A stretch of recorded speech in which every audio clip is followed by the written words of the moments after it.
सो hello बच्चों, welcome to the CBSE T point and students. As you all know, मैं आपको NCERT को complete करा रहा हूँ, 10th क्लास की NCERT को। और जिनमें हमने 3 चैप्टर को कंप्लीट कर लिया है और 3 चैप्टर कंप्लीट करने के बाद हम लोग स्टार्ट कर रहे हैं 4th chapter, that is quadratic equation. तो बच्चों, मैं आपको ये बताना चाहता हूँ, क्वाड्रेटिक इक्वेशन में देयर आर 3 एक्सरसाइजेस और तीनों एक्सरसाइज हमें कंप्लीट करनी है, सिलेबस में है।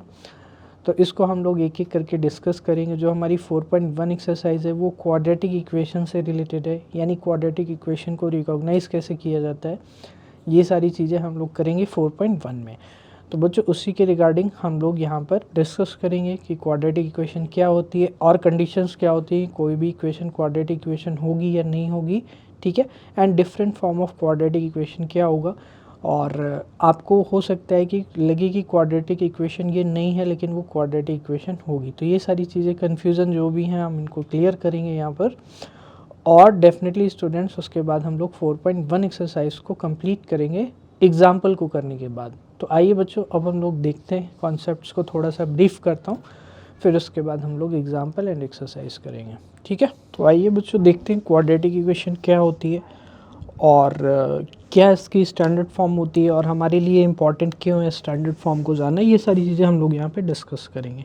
ओके, आइए देखते हैं। तो बच्चों, अ quadratic equation in the variable x is an equation of the form ax² plus bx plus c। तो बच्चों, सबसे पहले आपको ये नोटिस करना है कि कोई भी ऐसी इक्वेशन, अभी तो पहले आप ये नोटिस करोगे, फिर और भी कंडीशंस हैं वो भी फुलफिल होनी चाहिए, ठीक है। तो बच्चों, जब आपके पास इक्वेशन इस टाइप की होती है, कोई भी ऐसी इक्वेशन, लेकिन इसमें कंडीशन है कि a नॉट इक्वल टू 0 होना चाहिए। यानी जो a है आपका, आप देख रहे हैं a क्या है यहाँ पर, a जो है वो x² के साइड में लिखा है। तो जो नंबर, आप सभी को पता है पॉलिनॉमियल से कि जो नंबर साइड में होता है उससे क्या बोलते हैं, कोफिशिएंट बोलते हैं। क्या बोलते हैं? कोफिशिएंट बोलते हैं। तो जो कोफिशिएंट है x² का, वो क्या है? a है। तो जो सबसे इंपॉर्टेंट कंडीशन है, coefficient of x² must not be equal to 0। ऐसा क्यों होता है? कोफिशिएंट ऑफ x 0 हो सकता है, या फिर ये जो कांस्टेंट लिखा हुआ है c, क्योंकि a b c जो कांस्टेंट है और साथ के साथ क्या है, रियल नंबर है। आप देख सकते हो a नॉट इक्वल टू 0। तो ये कंडीशन इसीलिए दी गई है क्योंकि कोई भी इक्वेशन क्वाड्रेटिक इक्वेशन तभी होती है जब उसमें x² वाली टर्म अवेलेबल हो। और अगर x² वाली टर्म अवेलेबल नहीं होगी तो फिर वो क्या हो जाएगी, एक लीनियर इक्वेशन हो जाएगी। सपोज करिए मैं यहाँ पर अगर x² को हटा देता हूँ तो क्या बचेगा आपके पास, आप नोटिस करो, आपके पास bx प्लस सी बचेगा सिर्फ। और bx प्लस सी क्या होता था, bx प्लस सी आप 9th में कर चुके हैं, ये एक लीनियर इक्वेशन होती थी इन वन वेरिएबल। तो ये इंपॉर्टेंट है बच्चों, कंडीशन को मेंशन करना कि क्वाड्रेटिक इक्वेशन क्या होती है कि any equation of the form ax² plus bx plus C equal to 0, और दूसरी चीज क्या होनी चाहिए, a not equal to 0। b and c could be equal to 0, ठीक है। और जरूरी नहीं है कि दोनों एक साथ 0 हो, एक 0 हो जाए यानी कि b 0 हो जाए c 0 ना हो, या c 0 हो जाए b 0 ना हो, या फिर दोनों 0 हो सकते हैं, उसमें कोई भी आपको दिक्कत लेने की ज़रूरत नहीं है। बट जो इंपॉर्टेंट कंडीशन है वो a नॉट इक्वल टू 0। तो इतनी आई होप बच्चों बेसिक सी चीज़ थी, बहुत छोटी सी चीज़ है, बट ये चीज़ पता होनी चाहिए क्योंकि आगे जब हम लोग चलेंगे तो फिर ये चीज़ें दोबारा नहीं आएंगी। तो मैं इसलिए आपको जितनी भी रिलेटेड चीज़ें हैं क्वाड्रेटिक इक्वेशन से, उन सबको मैं यहाँ पे डिस्कस करूँगा, ठीक है। तो for example this is a quadratic equation. अब देखिए 2x² प्लस x माइनस 300। मैं आपको कुछ एग्जाम्पल यहाँ से भी बता रहा हूँ और मैं आगे खुद से भी लेने वाला हूँ, जिससे बहुत ही अच्छे से क्लियर होगा। Similarly this, this and this are also quadratic equation. तो बच्चों, दिस का मतलब ये हुआ कि कुछ भी हो सकता है, बस x² वाला टर्म होना चाहिए। तो 2x² minus 3x plus 1 equal to 0 लिखा हुआ है। यहाँ पे 4x पहले आ गया, निगेटिव में था x² को कोफिशिएंट, तो minus 3x² plus 2 equal to 0 हो गया। 1 minus x² plus 300 equal to 0। तो x² एट द एंड आप देख रहे हैं कि सभी में अवेलेबल है, ठीक है। और यहाँ पर ऑब्वियसली a जो है आपका नोन है, मतलब a की वैल्यू 2 है तो कोई कंडीशन मेंशन करने की ज़रूरत नहीं। In fact any equation of the form px equal to 0 where px is a quadratic polynomial, या फिर आप कह सकते हैं पॉलिनोमियल ऑफ डिग्री 2। तो polynomial of degree 2 is a quadratic equation, but when we write the terms of px in descending order of degrees, then we get the standard form। जो मैं आपसे कह रहा हूँ कि standard form of quadratic equation क्या होगी, वो होगी डिसेंडिंग ऑर्डर में, यानी x square plus b x. Most important, क्योंकि कई बार आप जब क्वेश्चन को सॉल्व करेंगे तो आपको कुछ ऐसी फॉर्म मिल जाएगी like x minus x square plus 1 equal to 0। तो ये स्टैंडर्ड फॉर्म नहीं है। क्यों? क्योंकि यहाँ पर पहले असेंडिंग ऑर्डर हो रहा है, फिर डिसेंडिंग हो रहा है, यानी पावर 1 हो रही है, जो इसकी पावर है वो क्या है 1 है, फिर 2 हो जा रही है। दूसरी चीज़ यहाँ पर एक्स स्क्वायर की टर्म आपकी पहले आ जाएगी, तो फिर वो क्या फॉलो होगा, डिसेंडिंग ऑर्डर फॉलो हो जाएगा। ठीक है, तो पहले एक्स स्क्वायर की टर्म, फिर एक्स वाली, फिर सी। Quadratic equation arise in several situations in the world around us and in different field of mathematics. Let us consider a few example. तो यहाँ पे क्वाड्रेटिक इक्वेशन बहुत सारी सिचुएशन में आपको जब आप सॉल्व करेंगे, आप रियल लाइफ प्रॉब्लम को सॉल्व करेंगे तो वहाँ पर भी आपको क्वाड्रेटिक इक्वेशन देखने को मिलेगी। ठीक है, तो इसलिए क्वाड्रेटिक इक्वेशन क्या हो जाती है, बहुत ही ज़्यादा इम्पॉर्टेंट हो जाती है। ठीक है, आइए देखते हैं नेक्स्ट क्या है। जो a x square plus b x plus c है वो क्या है, क्वाड्रेटिक इक्वेशन है, और ये कौन सी फॉर्म है, स्टैंडर्ड फॉर्म है। तो अब देखिए एग्जाम्पल, जैसे मैं आपके सामने कुछ एग्जाम्पल लेता हूँ। अगर मैं लिख देता हूँ 2x स्क्वायर प्लस 3, क्या ये क्वाड्रेटिक इक्वेशन है? तो बिल्कुल एक क्वाड्रेटिक इक्वेशन है। क्यों? क्योंकि मैंने आपको बताया था कि b हो सकता है सिंगल, यानी b अकेला ज़ीरो हो जाए, या फिर c भी ज़ीरो हो जाए, या फिर c ज़ीरो ना हो। तो यहाँ पे c जो है वो ज़ीरो नहीं हुआ है, यानी कि 3 है। तो 3 का मतलब हुआ कि 3 क्या है, ज़ीरो तो नहीं है, यानी एक रियल वैल्यू है। ठीक है, वैसे 0 भी रियल वैल्यू है, बट यहाँ पर 3 इज़ नॉट इक्वल टू 0, तो उससे फ़र्क नहीं पड़ता। वैसे जो एट द एंड हमें वो एक्स स्क्वायर का देखना है कि एक्स स्क्वायर का कोफिशिएंट क्या 0 के इक्वल है, नहीं है, तो डेफिनेटली ये क्वाड्रेटिक इक्वेशन हो जाएगी। नेक्स्ट स्टूडेंट, बहुत ही सिंपल से हम ले लेते हैं एग्जांपल। तो x square plus x equal to 0, आप बताइए क्वाड्रेटिक इक्वेशन होगी? तो डेफिनेटली ये क्वाड्रेटिक इक्वेशन हो जाएगी। क्या ये क्वाड्रेटिक इक्वेशन होगी? तो डेफिनेटली स्टूडेंट्स ये क्वाड्रेटिक नहीं होगी। अगर मैं एक्स स्क्वायर इक्वल टू 0 लिख दूँ तो क्वाड्रेटिक होगी? डेफिनेटली होगी। क्यों? क्योंकि एक्स स्क्वायर का कोफिशिएंट कुछ नहीं है, तो हम मान सकते हैं अपनी तरफ से। तो हमारी जो कंडीशन है ए नॉट इक्वल टू 0 वाली, वो क्या हो जाएगी, सेटिस्फाइड हो जाएगी। और यहाँ पर बी और सी दोनों क्या हो जा रहे हैं, 0 हो जा रहे हैं। तो बच्चों इस तरह से वेरिएशन आपको देखने को मिल सकता है क्वाड्रेटिक इक्वेशन में। तो कौन सी होगी, कौन सी नहीं होगी? अच्छा बताइए, क्या ये होगी क्वाड्रेटिक इक्वेशन? तो ये डेफिनेटली स्टूडेंट्स क्वाड्रेटिक इक्वेशन नहीं होगी। क्यों? क्योंकि इसकी डिग्री क्या है आपकी, 3 है, और 3 किसकी होती है, क्यूबिक इक्वेशन की। तो डेफिनेटली स्टूडेंट्स आपने 9th में भी किया है, क्यूबिक पॉलिनोमियल आपको मैंने कराया है, तो वहाँ से आपको समझ में आ गया होगा कि व्हाट इज़ क्यूबिक पॉलिनोमियल, और यहाँ पर ये क्या हो जाएगी, आपकी क्यूबिक इक्वेशन हो जाएगी। तो स्टूडेंट्स आई होप ये चीज़ आपको समझ में आ रही होगी मैं जो बता रहा हूँ।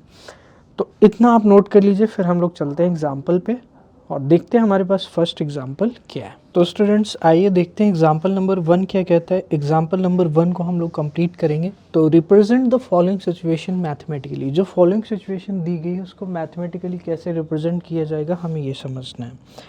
तो बच्चों जो सिचुएशन है वो आपको क्या करना पड़ेगा, एक बार रीड करना पड़ेगा, देन हम लोग इसको डिस्कस कर पाएंगे। तो जॉन एंड जीवंती टुगेदर है 45 मार्बल। तो बच्चों बहुत ही ईजिली आपको इसको कंप्लीट करना है, इसमें कोई भी आपको दिक्कत नहीं होगी। आपको सिर्फ क्या करना है, फोकस करना है। 45 मार्बल हैं, both of them lost 5 marble, यानी जॉन और जीवंती के बाद पास कितने मार्बल थे, टोटल 45 थे, और 5 मार्बल जो हैं उन्होंने लॉस कर दिया, यानी 5 मार्बल क्या हो गए हैं, लॉस्ट हो गए हैं। Marble each and the product of the number of marble they now have is 124, यानी कि जो आप अब इनके पास मार्बल बचे हुए उनके प्रोडक्ट कितना है, 124 है।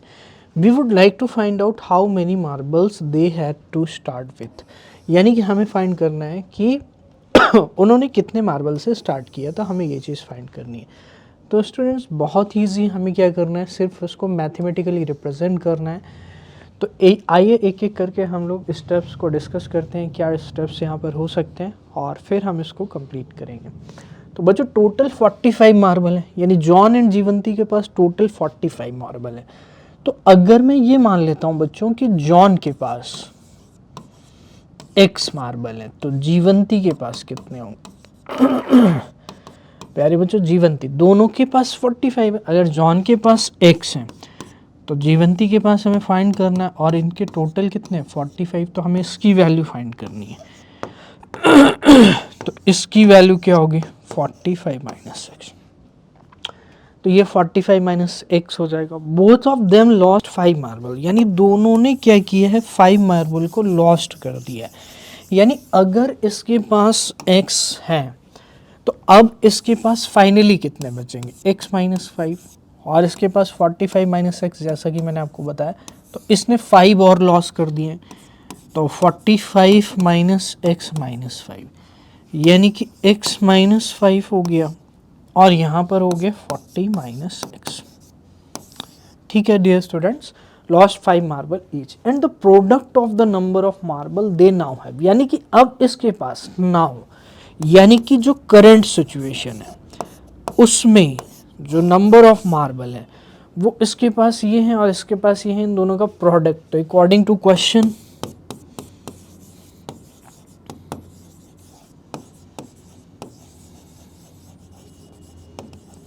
बच्चों, अकॉर्डिंग टू क्वेश्चन क्या होगा, x minus 5 into 40 minus x कितना होगा 124। तो बस इसी सिचुएशन को हमने मैथमेटिकली ऑलमोस्ट रिप्रेजेंट कर चुके हैं। बस क्या करना है, जो हमारे ब्रैकेट्स हैं उनको क्या करना है, सिंप्लीफाई करना है। तो यहाँ पे थोड़ा बहुत जो लिखने वाला पार्ट है वो आई होप आप कर लोगे, कि let the number of marbles John have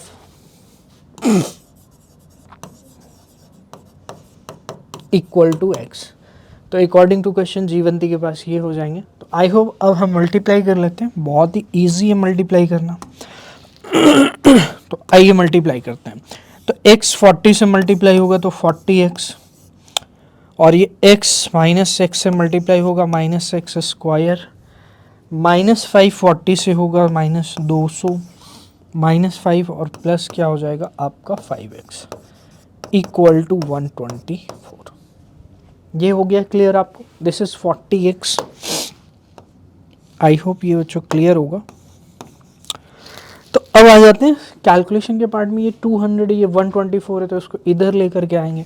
तो एक बार पहले मैं इसको जैसा कि मैंने डिस्कस किया डिक्रीजिंग ऑर्डर में लिख लेता हूँ। तो पहले एक्स स्क्वायर वाली टर्म, और देन यहाँ पे 40x है, यहाँ पे 5x है, तो मैं कह सकता हूँ 45x, और माइनस 200 और उधर माइनस 124, यानी इधर आएगा तो बच्चों 324। अब ये चीज़ बहुत ही क्लियर होनी चाहिए कि 200 इधर नेगेटिव में ऑलरेडी है, और ये प्लस में, तो इधर आएगा 124, तो 4 हो गया, 2 हो गया, और ये कितना हो गया 3, माइनस 324। तो ये मैंने सही लिखा है, यहाँ तक आई होप कोई दिक्कत नहीं होगी। अब माइनस कॉमन ले लेंगे लास्ट स्टेप में, वही हमारा आंसर होगा। तो इस साइड कर देता हूँ, माइनस कॉमन लेंगे बच्चों, तो एक्स स्क्वायर माइनस 45x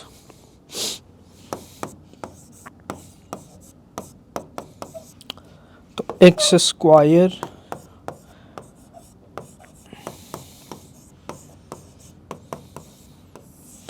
तो ये हमारा आंसर हो जाएगा। तो बेसिकली हमने क्या किया है, मैथमेटिकली इसको रिप्रेजेंट किया, और मैथमेटिकली इसकी जो इक्वेशन बनकर आ रही है वो क्या है, एक क्वाड्रेटिक इक्वेशन है, जो कि आप यहाँ पर देख सकते हैं। डेफिनेटली यहाँ पर कोई भी दिक्कत नहीं हो। तो अब आपको क्या करना है, बस यहीं पर यह खत्म हो जाएगा, क्योंकि we would like to find out how many marbles they have. इस सिचुएशन के लिए आपको क्या बनानी थी, इक्वेशन बनानी थी।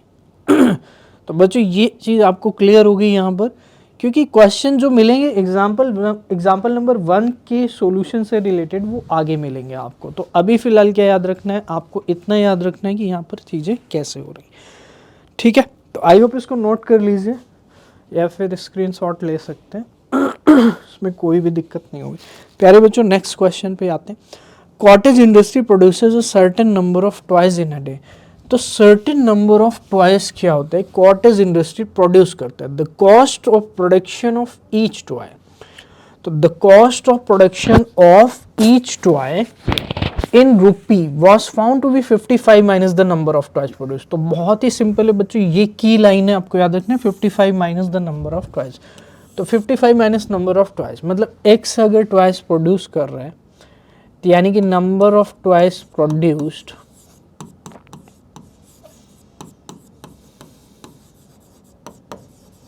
अगर x है तो कॉस्ट क्या होगी 55 माइनस एक्स। बहुत ही सिंपल है, certain number of toys on a particular day the total cost of production was 750। Total cost, अब बताइए टोटल कॉस्ट क्या होगी। मान लीजिए कि 10 टॉय प्रोड्यूस हो रहे हैं और कॉस्ट है 5 रुपीज़, तो टोटल कॉस्ट कैसे मिलती, मल्टीप्लाई करने से, यानी 10 नंबर हो गया और 5 एक टॉय की कॉस्ट हो गई। तो दोनों को अगर हम मल्टीप्लाई करेंगे तो हमें 50 मिल जाएगा। तो मैं कह सकता हूँ नंबर ऑफ टॉयज जो प्रोड्यूस्ड है x, तो total cost according to question, total cost क्या होगी बच्चों x इंटू 55 माइनस एक्स, और ये इक्वल हो जाएगा 750 के। क्या ये कहानी क्लियर है बच्चों? ये समझना आपके लिए बहुत ही ज़्यादा इंपॉर्टेंट है कि यहाँ पर हम प्रोडक्ट क्यों कर रहे हैं। तो प्रोडक्ट इसलिए ही कर रहे हैं बिकॉज हमें क्या करना है, टोटल कॉस्ट को फाइंड करना है। तो नंबर ऑफ टॉयज कितने हमारे पास x हैं और कॉस्ट 1 टॉय की कॉस्ट कितनी है। देखो आप यहाँ पे ध्यान से देखिए, each toy the cost of production of each toy in rupee was found to be 55 minus the number of toys produced in a day. On a particular day, the total cost of production was 750. तो particular day में बात की गई according to question, हमने क्या कर दिया 750 rupees की कॉस्ट को यहाँ पे कंसीडर कर लिया। क्या ये कहानी क्लियर है? We would like to find how many number of toys produced. तो बस हमारे लिए फाइनल जो वर्क था वो ये था। अब इसी को क्या करना है, सिंप्लीफाई करना है। तो 55x माइनस एक्स स्क्वायर, और बच्चों ये इधर आ जाएगा माइनस 750, ये इधर आया माइनस एक्स स्क्वायर 55x और बच्चों माइनस 750, माइनस कॉमन ले लेंगे तो माइनस अगर कॉमन लेंगे तो एक्स स्क्वायर 55x तो एक्स स्क्वायर 55x प्लस 750। तो बच्चों ये था, आपको रिप्रेजेंट करना था मैथमेटिकली। आप देख सकते हैं अगेन कि यहाँ पे क्या लिखा गया है, represent the following situation mathematically. तो मैथमेटिकली हमने क्या किया, इसको रिप्रेजेंट किया। तो जो हमारा आंसर है वो एक क्वाड्रेटिक इक्वेशन की फॉर्म में यहाँ पर आएगा। तो बच्चों इस तरह से आप देख सकते हैं क्वाड्रेटिक इक्वेशन के आपके क्वेश्चंस होते हैं। अभी हम एग्जांपल नंबर 1 कर रहे हैं। अब आइए नेक्स्ट पे चलते हैं, ये आप नोट कर सकते हैं बच्चों। नेक्स्ट क्या, check whether the following are quadratic equations.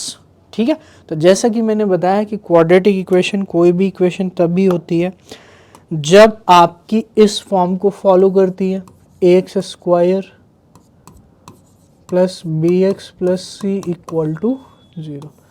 तो अगर इसको फॉलो करती है तो वो क्वाड्रेटिक इक्वेशन होती है। तो अब इसको क्या करेंगे, हम लोग एक्सपेंड करेंगे जिससे हमें ये पता चल जाए कि ये क्या इस फॉर्म में आ रहा है, और अगर इस फॉर्म में आएगा तभी ये क्वाड्रेटिक होगी और नहीं आएगा तो नहीं होगी। तो इसको क्या करेंगे, एक्सपेंड करेंगे।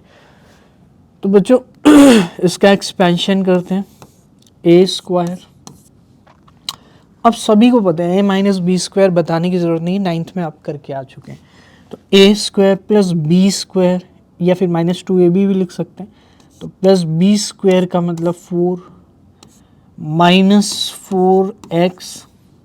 अब 4x कैसे आ गया, माइनस 2ab होता है तो माइनस 2 इंटू एक्स इंटू 2, यानी 2 into x into two, 2 into x into two क्या होगा 4x, यानी -4x प्लस 1, ये इधर आ जाएगा -2x प्लस 3 इक्वल टू 0। अब आइए देखते हैं, सिंप्लीफाई करते हैं। तो x square -4x -2x -6x और 4 1 5 5 एंड 3 कितना होगा 8। तो definitely it is of the form ax square plus bx plus c, hence it will be a quadratic equation. तो बच्चों ऐसे आपको 2 लाइन लिख देनी है। क्या लिखना है, क्या लिखोगे कि it is the of the form, कौन सी फॉर्म का है तो ये कौन सी फॉर्म का है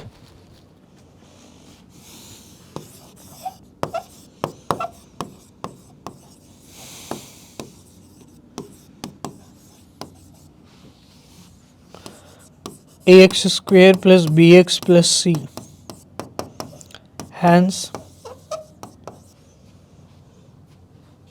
it is a quadratic equation. तो बच्चों इस तरह से कंप्लीट करना है और यहाँ पे लिख देना a नॉट इक्वल टू 0। तो आई होप ये चीज़ें क्लियर हो गई होंगी। आइए बच्चों नेक्स्ट प्रॉब्लम पे चलते हैं।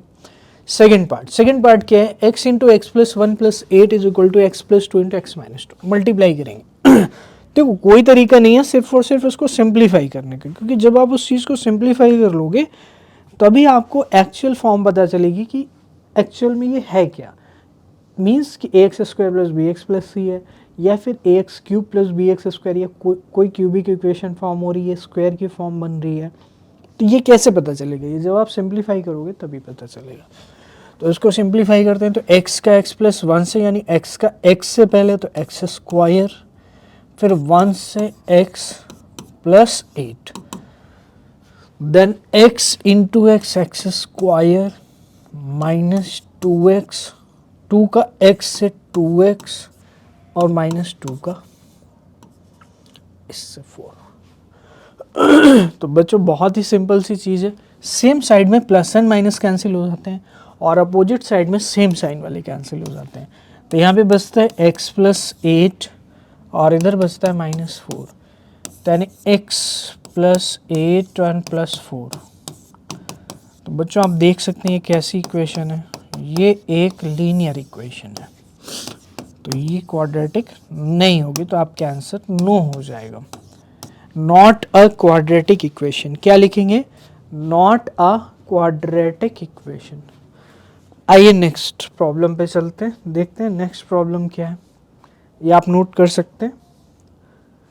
Then check whether the following are quadratic equation. तो ये क्वाड्रेटिक इक्वेशन है या नहीं। तो x इंटू 2x क्या होगा, 2x square plus 3x is equal to x square plus 1। तो ये एक्स स्क्वायर इधर आएगा तो 2x square minus x square plus 3x plus 1, 3x minus 1 equal to 0। तो 2x square minus x square यानी x square plus 3x minus 1 equal to 0। तो यही आपका क्या हो जाएगा आंसर। तो यानी कि yes it is a quadratic equation. तो ये एक क्वाड्रेटिक इक्वेशन होगी। नेक्स्ट पे आ जाते हैं बच्चों, क्यूब है। अब क्यूब में ये मत समझ लेना कि क्यूब देख लिया तो डेफिनेटली नहीं होगी, हो भी सकती है, ऐसा ज़रूरी नहीं है। क्यों, क्योंकि दोनों तरफ अगर क्यूब है तो क्यूब कैंसिल आउट भी हो सकता है। तो आपको क्या करना है, क्यूबिक आइडेंटिटी जो 9th में पॉलीनॉमियल में की थी उसको अप्लाई करना है, और अप्लाई करने के बाद चेक करना है क्या फाइनल जो सिंप्लीफाई होकर आ रहा है वो क्वाड्रेटिक इक्वेशन दे रहा है या फिर नहीं दे रहा है। अगर दे रहा है तो डेफिनेटली होगा, और नहीं दे रहा है तो नहीं होगा, ये आपको समझ लेना है। तो क्यूब का आइडेंटिटी आपको पता होगा, a प्लस बी क्यूब क्या होता है, a cube plus b cube plus 3ab, यानी 3 into x into 2 x plus 2 x cube minus 4। तो एक्स क्यूब से एक्स क्यूब कैंसिल हो गया, 2 क्यूब है क्या होगा 8, तो 3 टू जा 6x इंटू एक्स, यानी क्या होगा 6x स्क्वायर, 3 टू जा 6 into x into x 6 square, 3 two जा 6x प्लस 2 यानी 12x, और -4 इधर आएगा तो +4। तो देख सकते हैं बच्चों 6x² आपका यहाँ पर आ चुका है, तो मैं यहीं से कह सकता हूँ कि डेफिनेटली ये एक क्वाड्रेटिक इक्वेशन होगी। तो यहाँ से कॉमन वगैरह भी ले सकते हैं, लेकिन आपको यहीं से पता चल गया। आप 6 कॉमन भी ले सकते हैं, तो x² plus 2x plus 2 equal to 0। Final equation आएगी x² plus 2x plus 2 equal to 0। तो ये एक क्वाड्रेटिक इक्वेशन डेफिनेटली हो जाएगी। इतनी चीज़ आपको क्लियर हो गई होगी, आई होप सो। तो आइए देखते हैं नेक्स्ट पार्ट हमारे पास क्या है स्टूडेंट्स। तो रिमार्क देखते हैं बच्चों। रिमार्क क्या है? Be careful in two above the given equation appears to be quadratic. जैसे दो प्रॉब्लम में आपको लगेगा कि ये क्वाड्रेटिक इक्वेशन है। कैसे लगेगा? क्योंकि x² यहाँ पर भी मिलेगा और x² यहाँ पर भी मिलेगा। बट रिमार्क में क्या कहा गया है कि given appears to be quadratic but it is not a quadratic। तो जैसा कि आपने देखा कि ये एक क्वाड्रेटिक इक्वेशन नहीं थी। ठीक है, आगे देखते हैं। In 4 above the given equation appears to be cubic equation, an equation of degree 3, यानी हमें 3 डिग्री की इक्वेशन दिखती थी जो कि अभी लास्ट में मैंने डिस्कस किया। Not a quadratic equation but it turns out to be quadratic equation. तो बच्चों यहाँ पर इसीलिए कंफ्यूजन हो सकता है कि जहाँ पर दिखती है वहाँ पर नहीं होती है और जहाँ नहीं दिखती है वहाँ हो जाती है।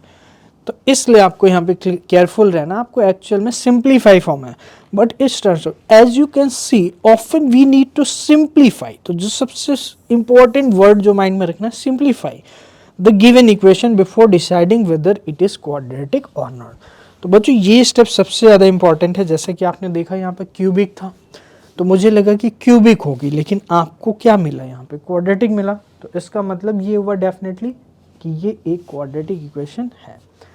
तो सिंप्लीफाई करना पड़ेगा आपको, देन पता चलेगा कि वो क्वाड्रेटिक इक्वेशन है या फिर नहीं है। ठीक है स्टूडेंट्स, तो ये चीज़ क्लियर हो गई होगी, आई होप सो। आइए अब हम लोग नेक्स्ट करते हैं, दैट इज एक्सरसाइज 4.1। तो बच्चों क्वाड्रेटिक इक्वेशन एक्सरसाइज 4.1 हम लोग स्टार्ट करने वाले हैं। ठीक है, तो इसमें भी आपको इसी तरह के क्वेश्चंस को कंप्लीट करना है। आइए देखते हैं जो हमारी एक्सरसाइज है 4.1 उसका क्वेश्चन नंबर 1। और क्वेश्चन नंबर 1 में स्टूडेंट्स काफ़ी सारे पार्ट्स हैं, तो इसको हम लोग एक एक करके कंप्लीट करेंगे। और बच्चों यहाँ पर जैसे कि मैंने आपको अभी बताया कि आपकी क्वाड्रेटिक इक्वेशन देखने में आपको लग सकता है कि वो क्वाड्रेटिक इक्वेशन होगी या फिर नहीं होगी, लेकिन आपको क्या करना है, उसको स्टैंडर्ड फॉर्म में लेकर आना है, then only you can say कि वो क्वाड्रेटिक इक्वेशन होगी। तो जैसे कि आप देख सकते हैं बच्चों, फर्स्ट पार्ट जो क्वेश्चन है आपका x+1 whole square equals to 2x - 3। तो इस क्वेश्चन को देखकर आपको क्या लगता है, ये क्वाड्रेटिक इक्वेशन हो भी सकती है और नहीं भी हो सकती। ये आप तभी श्योर हो सकते हैं जब आप इसको क्या करेंगे, सॉल्व करेंगे। तो आइए अब हम लोग इसको सॉल्व करते हैं। तो प्यारे बच्चों, जो आइडेंटिटीज़ हैं उनका यूज़ करेंगे हम लोग और एक एक करके उनको हम लोग डिस्कस करेंगे। तो जहाँ पर भी हमें रिक्वायर्ड होगी आइडेंटिटीज़ उसका हम यूज़ कर लेंगे। तो x+1 whole square is equal to 2x - 3 है। तो a+b होल स्क्वायर सभी बच्चे जानते हैं। तो a+b होल स्क्वायर क्या होगा बच्चों, x² 1² प्लस 2x, ये हो जाएगा 2x - 6।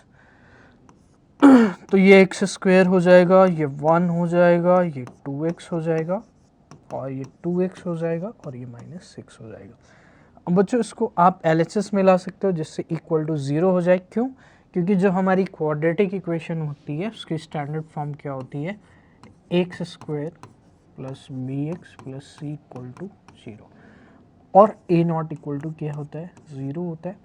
b can be 0 and c can be 0 but a must not be equal to 0। ऐसा क्यों? क्योंकि x² का कोफिशिएंट अगर 0 हो जाएगा तो फिर x² वाली टर्म आपकी फिनिश हो जाएगी, जिससे वो क्वाड्रेटिक नहीं रहेगी। क्योंकि क्वाड्रेटिक इस तभी होगी जब वहाँ पर x की पावर क्या होगी, 2 होगी। यानी वेरिएबल जो भी होगा x या y या फिर z, उसकी पावर कितनी होगी, 2 होगी। तो इस वजह से ये क्वाड्रेटिक रहेगी तभी जब a0 इक्वल टू क्या होना चाहिए, 0 होना चाहिए। तो अब हम इसको LHS में ले लेते हैं बच्चों। तो x² plus 1 plus 2x minus 2x plus 6 equal to 0। तो इससे ये क्या हो गया, कैंसिल आउट। तो एक्स स्क्वायर और ये 1 है और ये 6 है, तो प्लस में क्या हो जाएगा 7 इक्वल टू 0। तो मैं कह सकता हूँ बच्चों ये हमारा क्या हो जाएगा फाइनल इक्वेशन। अब बताइए क्या ये एक क्वाड्रेटिक इक्वेशन होगी? तो definitely it is a quadratic equation. तो आप लिखेंगे इट इज़ अ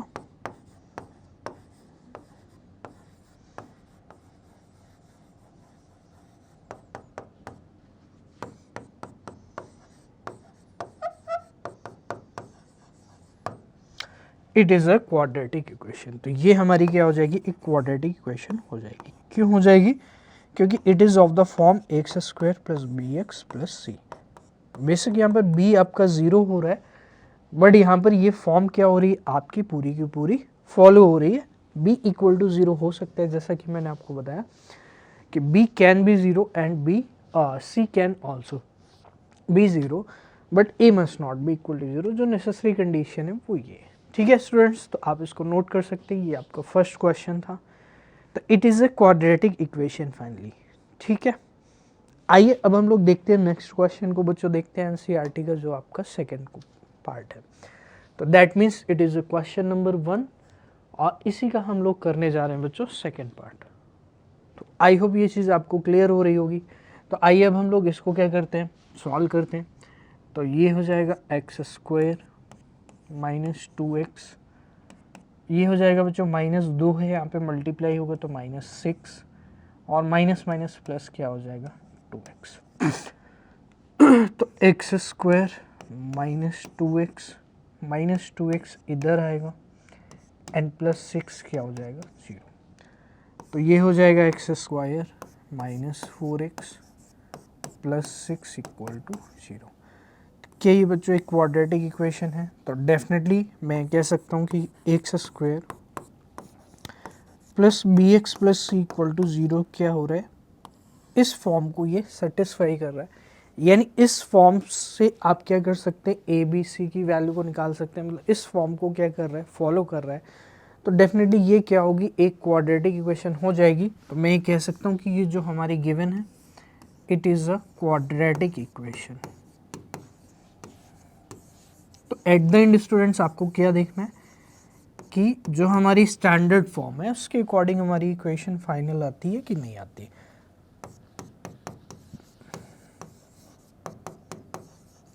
तो ये क्वाड्रेटिक इक्वेशन हो जाएगी। बहुत ही सिंपल सी चीज़ है। आई होप आप इस चीज़ को समझ पा रहे होंगे। तो डेफिनेटली इसको नोट कर सकते हैं। अब हम लोग चलते हैं नेक्स्ट पार्ट पे स्टूडेंट्स और देखते हैं नेक्स्ट पार्ट क्या है हमारा। तो अभी जितने भी क्वेश्चंस हैं वो सब चेक करने वाले हैं। प्यारे बच्चों नेक्स्ट पार्ट हमारे पास ये, आइए अब हम लोग इसको कंप्लीट करते हैं। तो माय डियर स्टूडेंट्स, इसमें भी आपको क्या करना है, check whether the following are quadratic equation और नॉट। तो दिस इज थर्ड पार्ट।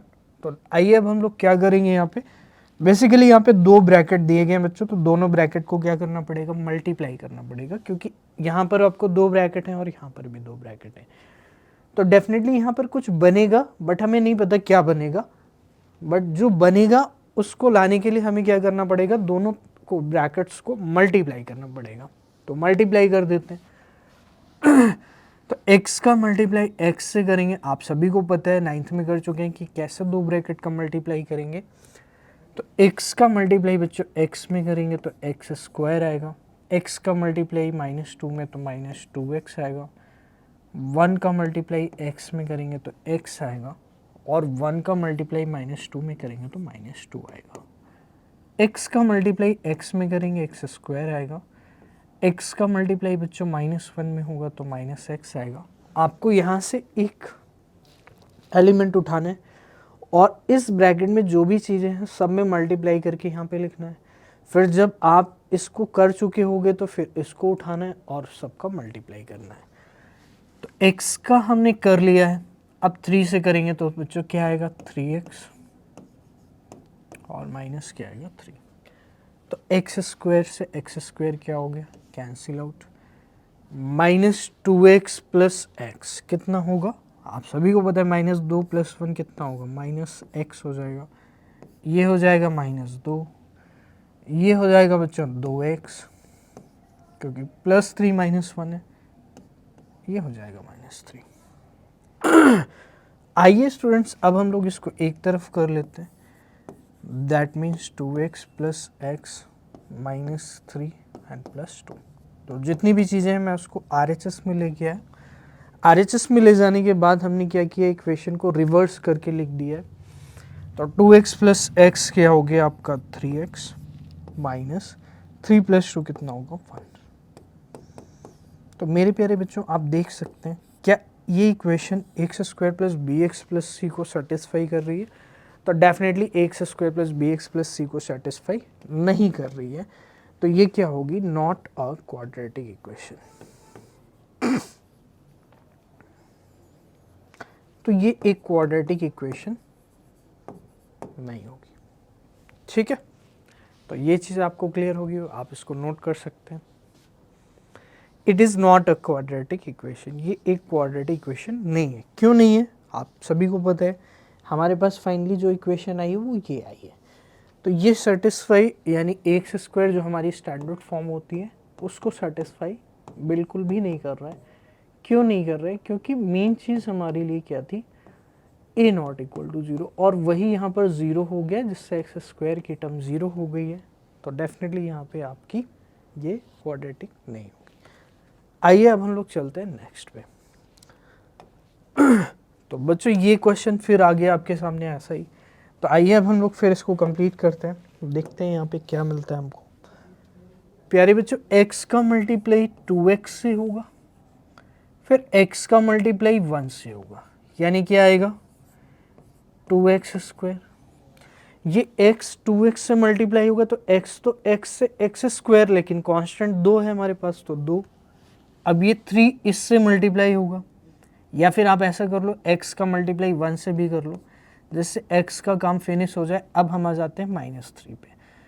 तो जब भी नेगेटिव नंबर होगा तो नेगेटिव अपने साथ पूरा नेगेटिव ले करके जाएगा। तो -3 का मल्टीप्लाई 2x से क्या आएगा -6x, -3 का मल्टीप्लाई 1 से तो क्या आएगा -3। क्या ये चीज़ आपको क्लियर है?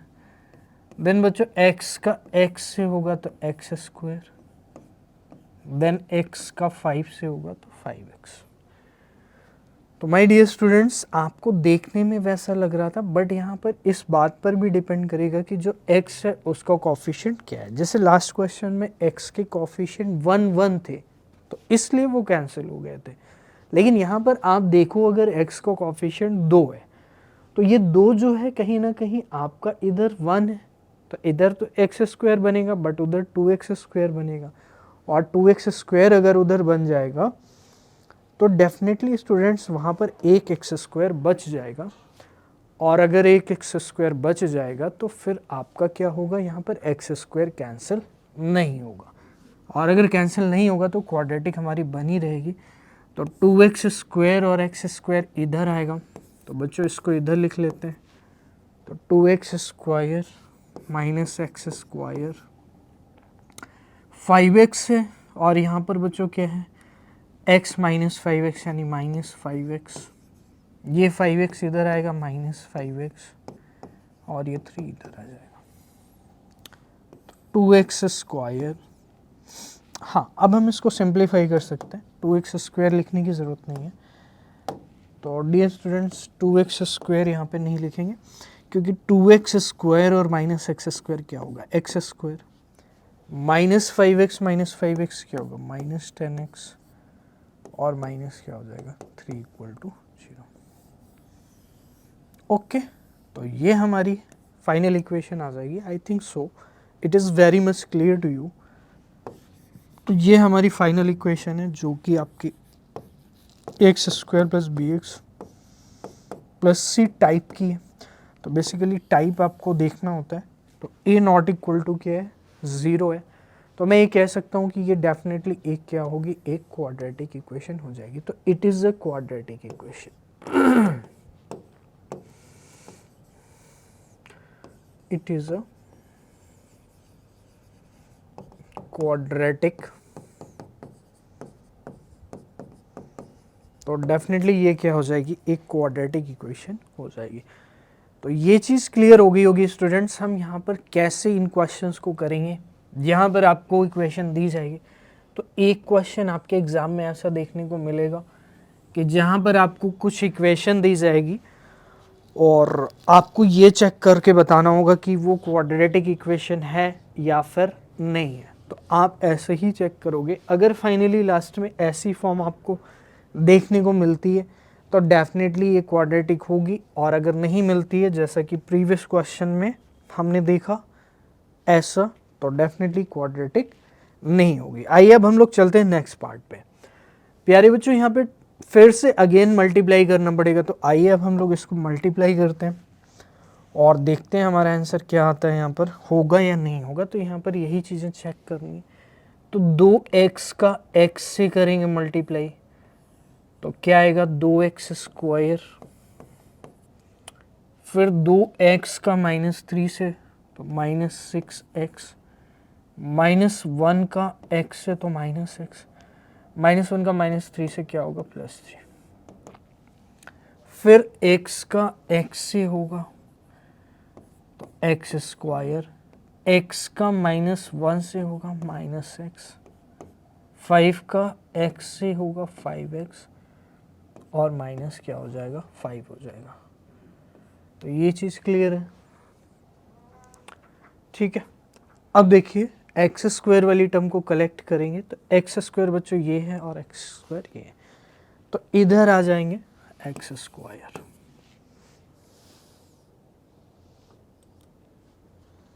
तो स्टूडेंट्स ये एक्स स्क्वायर आपका आ जाएगा यहाँ पर, बिकॉज आपका यहाँ पर एक्स स्क्वायर है और ये एक्स स्क्वायर आपका क्या है पॉजिटिव है, और इधर आएगा तो एलएचएस में हो जाएगा।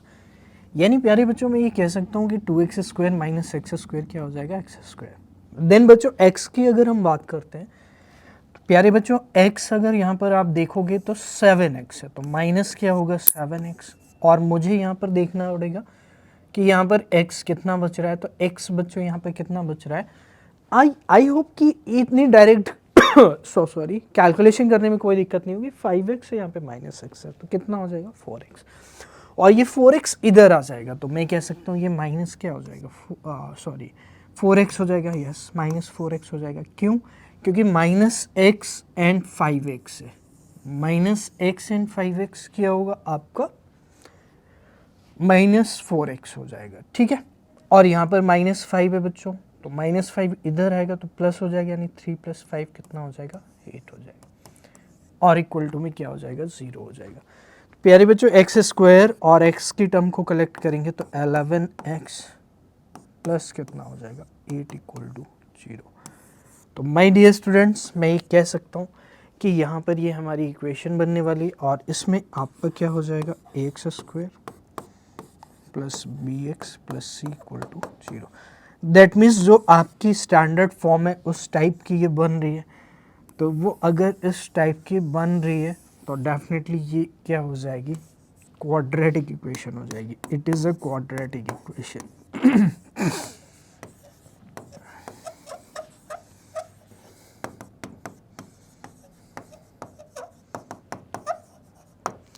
ये क्या हो जाएगी एक क्वाड्रेटिक इक्वेशन हो जाएगी डेफिनेटली। स्टूडेंट्स आई होप ये चीज़ें आपको समझ में आ रही होंगी कि मैं यहाँ पे कैसे चीज़ों को कर रहा हूँ, तो इसमें कोई भी दिक्कत नहीं होगी बच्चों। एक क्वेश्चन ज़रूर आएगा एग्ज़ाम में, तो इसलिए आपको बहुत ही अच्छे से इसको कंप्लीट करना है और देखना है कि यहाँ पर हम कैसे चीज़ों को कर रहे हैं। तो डेफिनेटली स्टूडेंट्स अगर इस तरह से फॉर्म यहाँ पर बन रही है तो ये हमारी क्या हो जाएगी क्वाड्रेटिक। अब आइए देखते हैं नेक्स्ट बच्चों क्या है। तो x square plus 3x plus 1 x minus 2 whole square, इसका मतलब ये हुआ कि अब आप इसको एक्सपेंड करेंगे, क्योंकि इधर तो कुछ सॉल्व करने लायक है नहीं, तो हम क्या करेंगे इसको एक्सपेंड कर देंगे। तो प्यारे बच्चों x square plus 3x plus 1 equal to, इसको एक्सपेंड करोगे तो x square a square plus b square minus 4x। Okay, तो ये सारी चीज़ें हमको यहाँ पे करनी होगी। तो मैंने क्या यूज़ किया आइडेंटिटी का, जो भी आइडेंटिटी का यूज़ करेंगे उसको मेंशन करेंगे। तो a माइनस बी का square equal to A square b square minus 2ab। तो हमने इसका यूज़ किया। आइए अब हम लोग देखते हैं एक्स स्क्वायर मेरा, अगर बच्चों कभी भी आपको कोई भी नंबर दोनों साइड लिखा है इक्वल के, जैसे यहाँ पे इक्वल का साइन है और इक्वल के इधर एक्स स्क्वायर भी है और इधर भी एक्स स्क्वायर है, तो डेफिनेटली एक्स स्क्वायर क्या हो जाएगा, कैंसिल हो जाएगा। तो मैं कह सकता हूँ बच्चों कि यहाँ पे स्क्वायर वाली टर्म हट जाएगी, और डेफिनेटली स्टूडेंट्स अगर स्क्वायर यहाँ पर हट जाता है तो वो क्वाड्रेटिक इक्वेशन कभी भी नहीं हो सकती, क्योंकि एक्स स्क्वायर आपका अब आगे नहीं मिलेगा। तो यहाँ पे एक्स ही आएगा, तो एक्स यानी लीनियर होगा। तो मैं कह सकता हूँ कि 3x + 1 = 4 - 4x। तो ये 4x इधर आएगा, ज़्यादा से ज़्यादा क्या हो जाएगा 7x, और बच्चों यहाँ पे +1 - 4, तो 7x - 3 = क्या हो जाएगा 0 हो जाएगा। तो ये डेफिनेटली क्या होगी, नॉट अ क्वाड्रेटिक।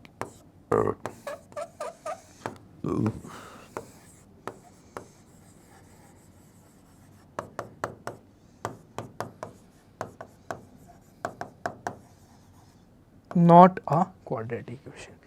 तो ये क्वाड्रेटिक इक्वेशन डेफिनेटली स्टूडेंट्स यहाँ पर नहीं होगी। आइए अब हम लोग देखते हैं हमारे पास नेक्स्ट क्वेश्चन क्या है। तो बच्चों जैसे जैसे मैं लिखते जा रहा हूँ, आप इसको नोट भी करते जाएंगे, तो इसमें कोई भी आपको दिक्कत नहीं होगी। प्यारे बच्चों, हमारे पास 7 पार्ट आ चुके हैं, तो we have completed 6 part. Now we are going to discuss the 7 part. Check whether the following a quadratic equation. अब यहाँ पर स्टूडेंट्स आपके लिए ये चैलेंजिंग इसलिए हो जाएगा क्योंकि यहाँ पर अगर आप क्वेश्चन को ध्यान से देखोगे तो यहाँ पर क्यूब दिया गया है, तो कोई दिक्कत यहाँ पर होनी नहीं चाहिए वैसे मेरे अकॉर्डिंग। लेकिन फिर भी अगर आपको क्यूब का फॉर्मूला, जो कि आपने 9th में आइडेंटिटीज़ यानी जो आपका पॉलिनोमियल वाला चैप्टर है उसमें ऑलरेडी कर चुके हैं, तो वहाँ से हम इसको पिक करेंगे। तो मैं आपको एक बार याद दिला देता हूँ प्यारे बच्चों कि a + b³ क्या होता है। तो आप उसका यूज़ करेंगे, तो a + b का whole cube my dear students होता है a³ + b³ + 3ab a + b। तो बच्चों अगर आपको याद नहीं है ये फार्मूला तो आप इसको नोट कर लेंगे, और यहीं पर मैं आपको नेगेटिव का भी बता देता हूँ। क्यों? क्योंकि हो सकता है आपको नेगेटिव में भी देखने को मिल सकता है, तो कोई इसमें बड़ी बात नहीं होगी कि x - 2 का होल क्यूब आपको दे दिया जाए। तो a³ - b³ - 3ab, और प्यारे बच्चों क्या होगा a - b। तो बच्चों यही डिफरेंस होता है कि जहाँ जहाँ प्लस होता है वहाँ वहाँ क्या आ जाता है, नेगेटिव आ जाता है। तो ये आपको याद रखना है। तो 2 आइडेंटिटीज़ का हम यूज़ करेंगे यहाँ पे। 2 आइडेंटिटीज़ में हम कौन सी आइडेंटिटी का यूज़ करेंगे, ये तो 2 आइडेंटिटी आपको याद रखनी है। तो आइए बच्चों x + 2 का होल क्यूब हम लोग देखते हैं। तो बच्चों क्या होगा a³, यानी कि मैं ये कह सकता हूँ कि x³ x, a की जगह पर कौन है x, देन 2 का क्यूब यानी b³, यानी कितना होगा 8 + 3ab। तो 3 × x × 2 और इंटू x + 2। तो बच्चों यहाँ पे क्या किया है मैंने, a³ + b³ यानी 2 का क्यूब कितना होगा 8 + 3ab यानी 3 × x × 2 इंटू x + 2 यानी 3ab a + b, अब इक्वल 2x x² - 1। अब हम इसको मल्टीप्लाई भी कर सकते हैं। अब हम मल्टीप्लाई नेक्स्ट स्टेप में करेंगे, क्योंकि हमारे पास एक ब्रैकेट ये भी है मल्टीप्लाई के लिए और बाकी यहाँ पर है, तो कोई दिक्कत नहीं है। आइए हम लोग नेक्स्ट स्टेप को देखते हैं। तो x³ + 8, 3 × 2 = 6x, और x से मल्टीप्लाई होगा तो 6x × x + 2 यानी मैं कह सकता हूँ 6x²। इतनी चीज़ आप समझ पा रहे हैं कि नहीं बच्चों? यहाँ पे आपको करके दिखाता हूँ 6x × x + 2, तो ये 6x इससे मल्टीप्लाई होगा और ये 6x इससे मल्टीप्लाई होगा, तो 6x² + 12x। तो वही मैंने 6x² वहाँ पे लिखा है, और प्लस में क्या कर देंगे 12x। तो प्लस में क्या हो जाएगा, क्योंकि ये 6x बाहर है और ये 2 से मल्टीप्लाई होगा तो क्या बनेगा 12x। अब ऐसे ही 2x मल्टीप्लाई होगा इससे, तो मैं कह सकता हूँ 2x का क्यूब और ये 2x माइनस 1 से तो कितना माइनस 2x। प्यारे बच्चों यहाँ पर आप देख सकते हैं कि x क्यूब यहाँ पर है और 2x क्यूब यहाँ पर है। तो आप इसको देखकर क्या कह सकते हैं कि x क्यूब के जो कोफिशिएंट्स हैं वो सेम नहीं है, तो डेफिनेटली x क्यूब कहीं ना कहीं यहाँ रिमेनिंग रहेगा, और अगर ये रिमेनिंग रहेगा तो डेफिनेटली ये क्वाड्रेटिक इक्वेशन कभी भी नहीं हो सकती। क्यों? क्योंकि क्यूब की टर्म अगर अवेलेबल है तो ये एक क्यूबिक इक्वेशन होगी, ना कि एक क्वाड्रेटिक। तो मैं इसको कंप्लीट कर देता हूँ बच्चों। एक्स क्यूब को मैं इधर सारी चीज़ें लेकर जाऊँगा या आप उसको इधर भी ले जा सकते हैं, बट वहाँ पर 2x क्यूब है, माइनस एक्स होगा तो यहाँ पर हमें पॉजिटिव एक्स क्यूब मिल जाएगा। तो प्यारे बच्चों 2x cube minus x cube, ये वाला एक्स क्यूब उधर जाएगा माइनस एक्स क्यूब। देन हम एक्स स्क्वायर की अगर हम बात करें बच्चों तो ये वाली पूरी की पूरी टर्म इधर जा रही है, तो 6x स्क्वायर, तो हमारी ये टर्म उधर जा चुकी है, ये भी जा चुकी है, ठीक है। देन बच्चों minus 14x, 2x and 12x क्या होगा माइनस 14x, और माइनस क्या हो जाएगा 8। तो definitely students 2x cube minus x cube क्या होगा, x cube minus 6x square minus 14x minus 8 equal to 0। तो ये एक क्यूबिक इक्वेशन है, सॉरी, तो नॉट अ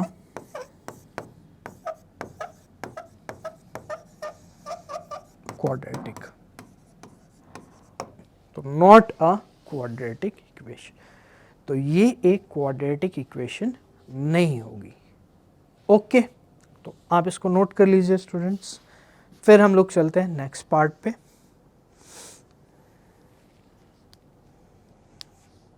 तो आइए बच्चों चलते हैं नेक्स्ट पार्ट पे। तो बच्चों नेक्स्ट पार्ट हमारे पास है पार्ट नंबर 8। तो इस तरह से काफ़ी सारे पार्ट्स हम यहाँ पे करने वाले हैं और देखते हैं पार्ट नंबर 8 क्या है। तो जैसा कि बच्चों अभी मैंने कुछ देर पहले आपको स्लाइड में बताया था कि निगेटिव का क्यूब भी मिल सकता है, तो आपके सामने आ चुका है निगेटिव का क्यूब, यानी कि प्यारे बच्चों एक्स क्यूब, ये सारी चीज़ें में कुछ भी कैलकुलेट करने के लिए नहीं है, तो मैं इसको एज इट इज़ लिखूँगा, यानी x cube minus 4x square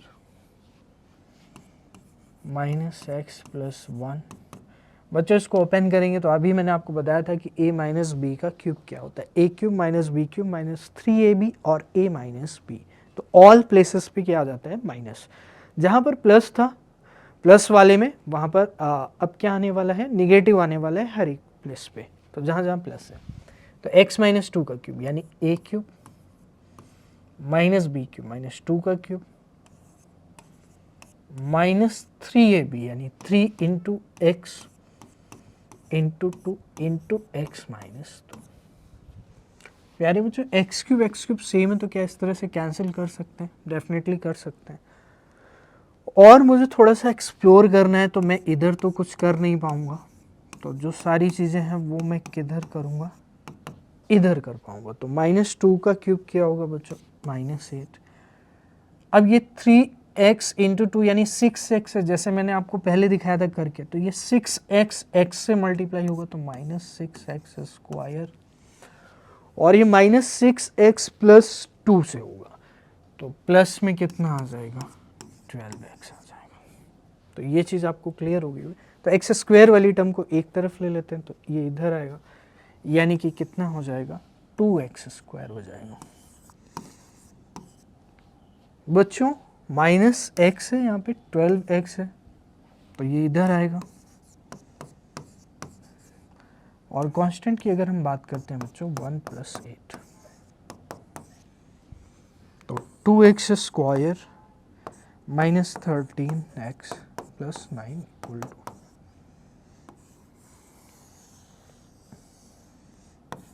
क्या ये x square plus b x plus c की फॉर्म फॉलो कर रहा है? तो डेफिनेटली स्टूडेंट्स ये फॉर्म को फॉलो कर रहे हैं, तो it is a quadratic equation. तो ये क्या होगी, एक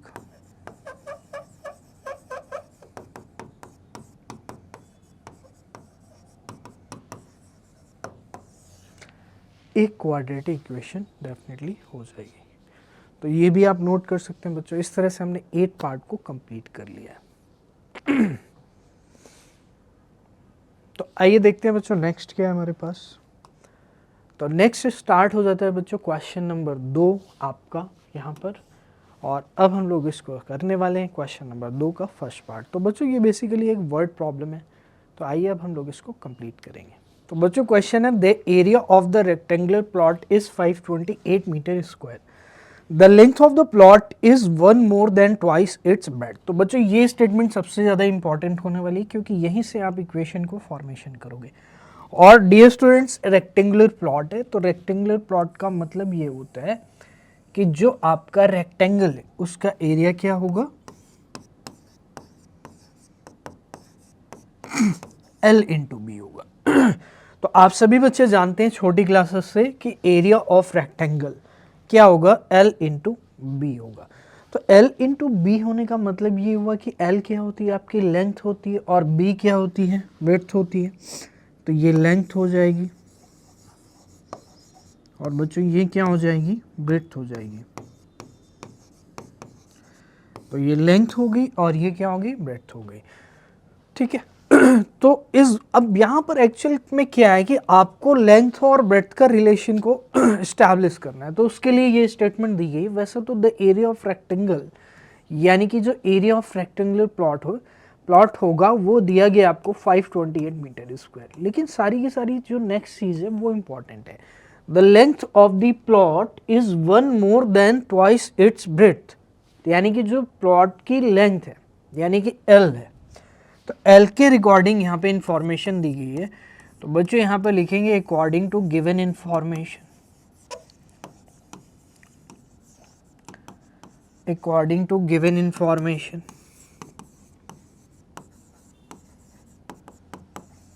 मेरे प्यारे बच्चों, according to given information length of the plot is 1 more than twice its breadth, यानी कि जो लेंथ है L वो 1 मोर है। अब यहां से आपको ये रीड करना है कि is 1 more than twice its breadth. तो 1 मोर है यानी लेंथ 1 मोर है, लेकिन इंपॉर्टेंट चीज है किससे 1 मोर है, तो वो दिया गया है कि ट्वाइस इट्स ब्रेड्थ, यानी कि ट्वाइस इट्स ब्रेड्थ।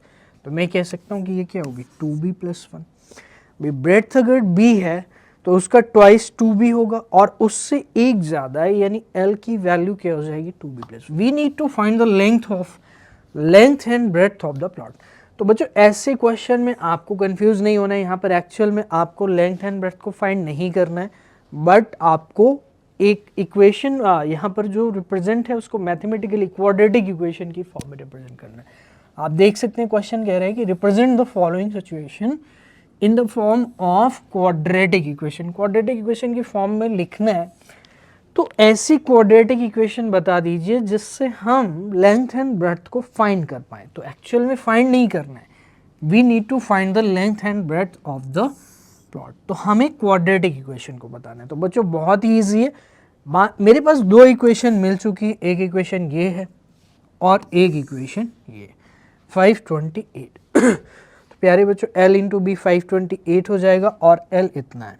तो L की वैल्यू क्या मैं इस इक्वेशन में रख सकता हूँ, जब मैं L की जगह पे रख दूंगा तो मुझे B के टर्म्स में एक इक्वेशन मिल जाएगी। तो ये हो जाएगा बच्चों 2b + 1, क्योंकि L इंटू बी, तो L मेरा ये हो गया, B ये हो गया, और ये इक्वल हो गया 528 के। तो मैं ये कह सकता हूँ कि ये मेरा क्या हो जाएगा, इक्वेशन हो जाएगी। अब आगे आप सॉल्व कर सकते हैं, इसको मल्टीप्लाई कर सकते हैं। तो बच्चों ब्रैकेट है और ब्रैकेट का मल्टीप्लाई होगा तो 2b इंटू बी, यानी 2b स्क्वायर, 1 इंटू बी यानी b, और ये इधर जाएगा यानी स्टैंडर्ड फॉर्म में लाने के लिए 528 = 0। क्या ये हमारे पास इक्वेशन आ जाएगी, यहाँ तक किसी को कोई दिक्कत नहीं होगी।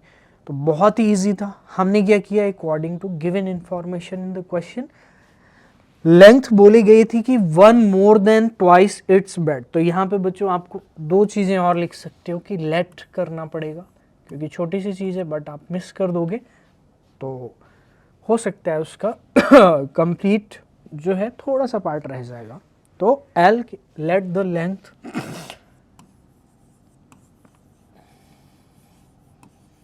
Equal to L and breadth equal to B। तो length L and breadth B हमने लेट किया। Then according to given information मेरे प्यारे बच्चों, अकॉर्डिंग टू गिवन इंफॉर्मेशन एक ये बन जाएगा और एक ये बन जाएगा, क्योंकि एरिया आपको दिया गया है 528 मीटर स्क्वायर। तो बस बच्चों यही आपका आंसर होगा। यहाँ पर आपको सिर्फ और सिर्फ क्या बनाना था, क्वाड्रेटिक इक्वेशन को फॉर्म करना था, जो कि हम ऑलरेडी कर चुके हैं। तो फाइनली यही आंसर हो जाएगा। तो आई होप आप इसको नोट कर लोगे। आइए बच्चों अब हम लोग चलते हैं नेक्स्ट पार्ट पे, क्वेश्चन नंबर 2 के सेकेंड पार्ट पे। तो represent the following situation in the form of quadratic equation. तो एक सिचुएशन अगेन दी गई है आपको, और यहाँ पर आपको क्या करना है, क्वाड्रेटिक इक्वेशन की फॉर्म में क्या करना है, इसको रिप्रेजेंट करना है। तो the product of to consecutive positive integer is 306। तो बच्चों आप क्वेश्चन देख सकते हो, यहाँ पर आपको कोई भी दिक्कत नहीं होगी क्वेश्चन में रीड करने के रिगार्डिंग। तो the product of to consecutive positive integer, तो दो कॉन्जिक्यूटिव हैं और पॉजिटिव इंटीजर है, दो कॉन्जिक्यूटिव हैं पॉजिटिव इंटीजर है, तो उनका प्रोडक्ट दिया गया 306। We need to find the integer, we need to find the integer. तो ऐसी क्वाड्रेटिक इक्वेशन बता दीजिए जिससे हम इंटीजर को फाइंड कर पाए, लेकिन हमें एक्चुअल में इंटीजर को फाइंड नहीं करना है। तो आइए बच्चों, the product of to consecutive positive integer, तो दो कॉन्जिक्यूटिव पॉजिटिव इंटीजर का हम क्या करने वाले हैं, प्रोडक्ट 306 करने वाले हैं। तो बच्चों इंटीजर के रिगार्डिंग आपको पता होगा कि इंटीजर में कितने का डिफरेंस होता है, एक का डिफरेंस होता है, यानी एक इंटीजर अगर x लेता हूं तो दूसरा क्या होगा, x + 1 हो जाएगा। तो यहाँ पे ले लेंगे let two consecutive positive integer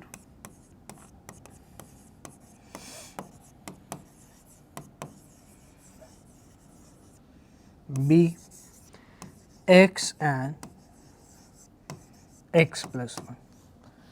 तो बच्चों x and x + 1 यहाँ पर ले लिया गया है। अब अकॉर्डिंग टू क्वेश्चन इन दोनों का प्रोडक्ट कितना है, 306 के इक्वल है। तो यहाँ पे लिखेंगे अकॉर्डिंग टू क्वेश्चन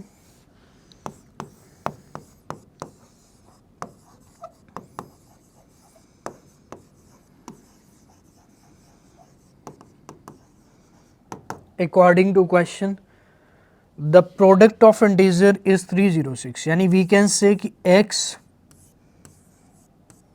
+ 1 306 है। तो x इंटू एक्स मल्टीप्लाई कर देंगे x², और बच्चों x इंटू एक्स यानी x इंटू 1 x, और ये इधर आ जाएगा, या आप पहले इसको इक्वल टू 306 ही कर सकते हैं। तो x² + x - 306 = 0। तो यही हमारी क्या हो जाएगी, रिक्वायर्ड क्वाड्रेटिक इक्वेशन हो जाएगी। तो आई होप स्टूडेंट्स आप इसको नोट कर लोगे। तो यही आपकी फाइनल क्या हो जाएगा बच्चों, आंसर हो जाएगा। तो यहाँ पर आपको कोई भी दिक्कत नहीं होगी। तो दिस इज योर आंसर। तो बच्चों ऐसे ही करना होता है आपको। We need to find the integer अगर कहीं पर लिखा गया और बोला गया कि form the quadratic equation, then आपको ऐसे करना पड़ेगा। ठीक है, आगे चलें, आइए देखते हैं, आगे चलते हैं। नेक्स्ट क्वेश्चन है मेरे पास, Rohan mother is 26 year old, यानी रोहन कोई पर्सन है, उसकी mother 26 year older than the him, यानी कि 26 ईयर ओल्ड नहीं है, 26 ईयर ओल्डर देन हिम, यानी 26 ईयर उससे ओल्ड है, किससे, रोहन से।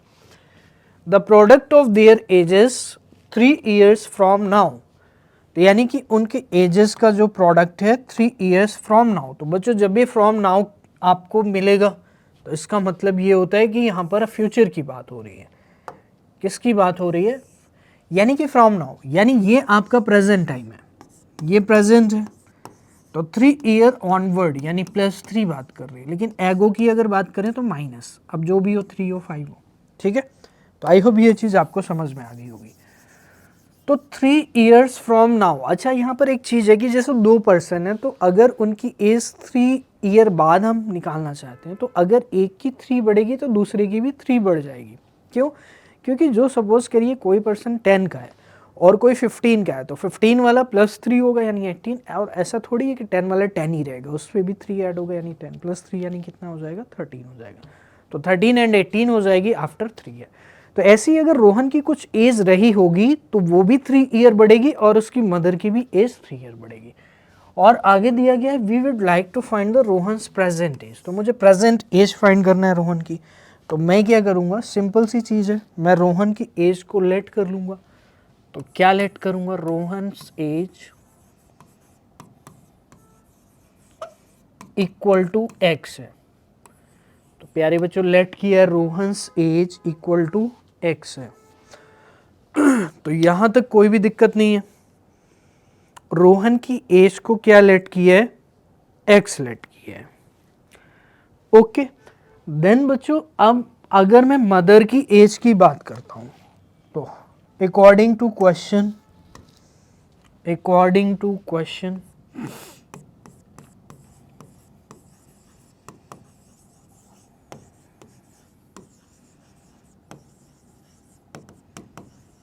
his mother's age, तो according to question his mother's age कितनी होगी, x + 26। क्यों? क्योंकि पहले ही दे दिया गया कि जो रोहन की एज है उससे मदर कितनी ओल्ड है, 26 ईयर ओल्ड है, तो इसलिए x + 26 हो जाएगा। The product of their edges 3 years from now will be 360। तो 3 ईयर्स फ्रॉम नाउ उनका प्रोडक्ट 360 के इक्वल होगा, यानी कि आफ्टर 3 ईयर्स अगर मैं बात करता हूं रोहन की एज की, तो आफ्टर 3 ईयर या 3 ईयर फ्रॉम नाउ आप लिख सकते हैं 3 year from now, 3 year from now Rohan and her mother will be, Rohan and her mother, sorry, his mother will be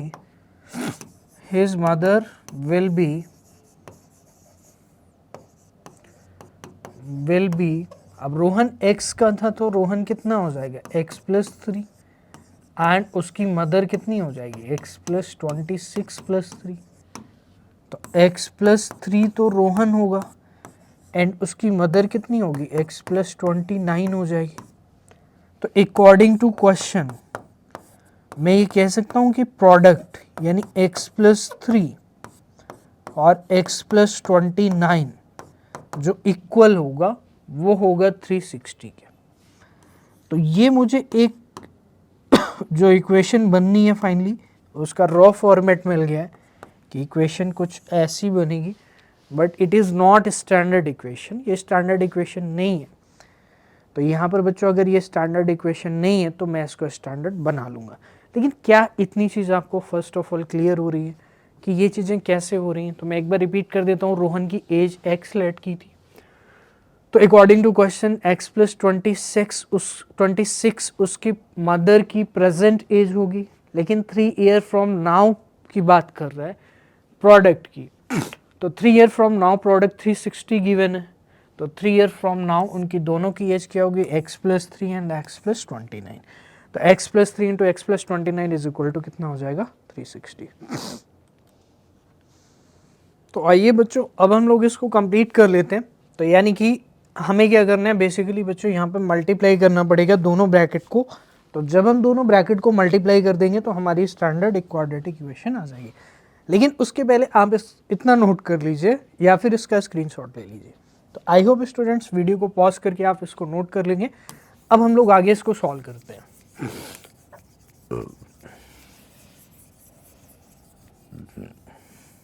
आइए प्यारे बच्चों देखते हैं। तो बच्चों दो ब्रैकेट हैं और दो ब्रैकेट का मल्टीप्लाई आप लोगों ने बहुत ही अच्छे से अभी कंप्लीट किया। तो x × x यानी कितना हो जाएगा x², x × 29 कितना हो जाएगा 29x, तो ऐसे ही करते जाना है आपको। 3 इंटू एक्स क्या हो जाएगा 3x, और 3 इंटू 29 क्या हो जाएगा 87 होगा वैसे।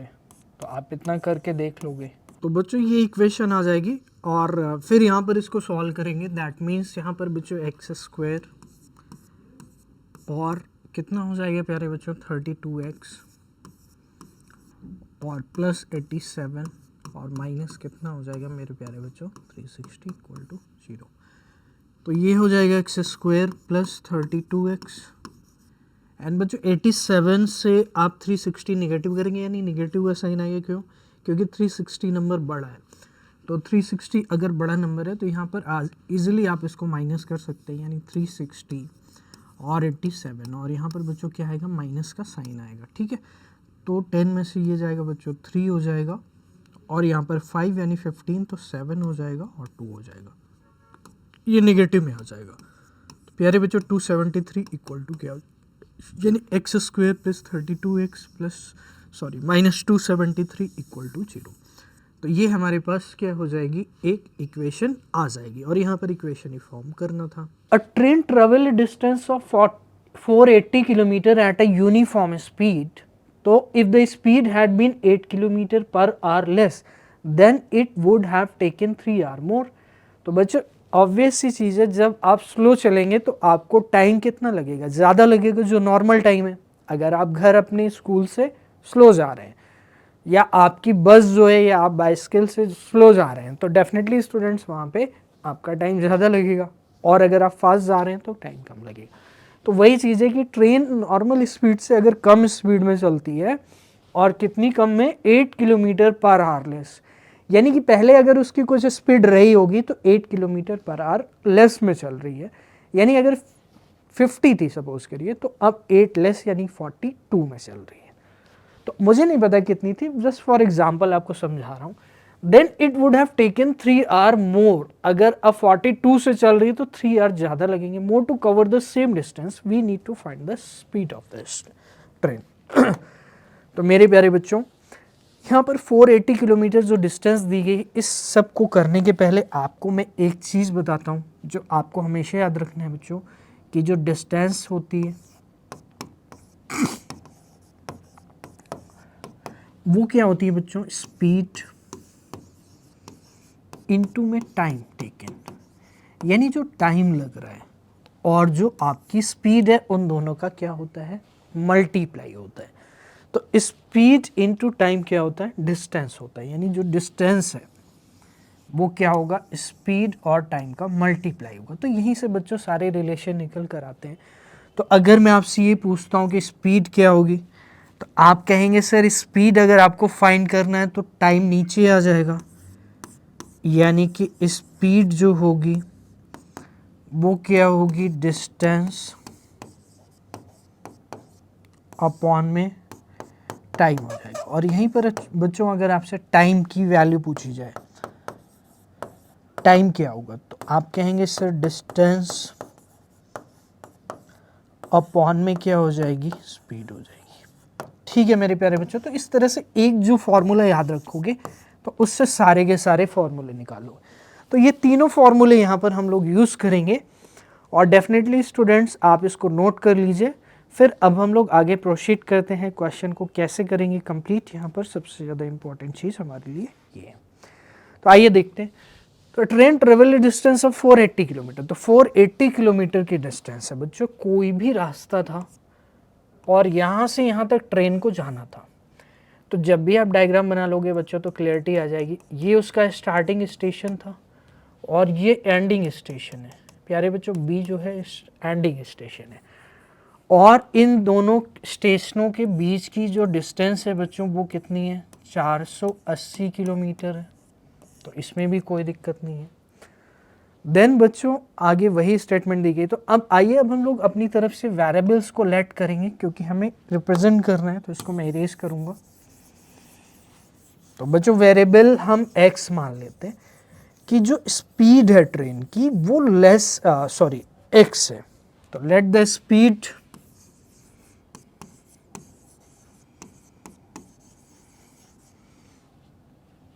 Of train in the starting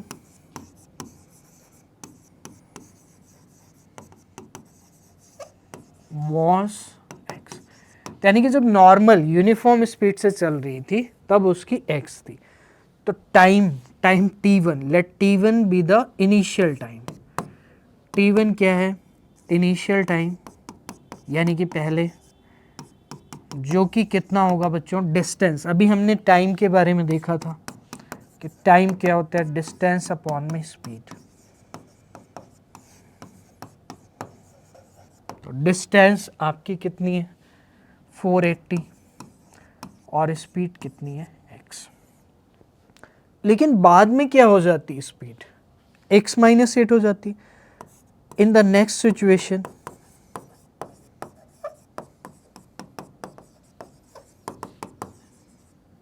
speed क्या हो जाती है? x माइनस 8 हो जाती, क्योंकि आपसे दिया गया है कि 8 किलोमीटर पर आवर लेस हो जाती है। तो पहले x किलोमीटर पर आवर थी, आप यहाँ पे किलोमीटर पर आवर भी लिख सकते हैं। अब कितनी हो जाती है? x minus 8 kilometre per our हो जाती है। तो ऑब्वियस सी चीज़ है बच्चों, जो t2 टाइम होगा फाइनल वाला, वो क्या होगा? 480 अपॉन में x माइनस 8।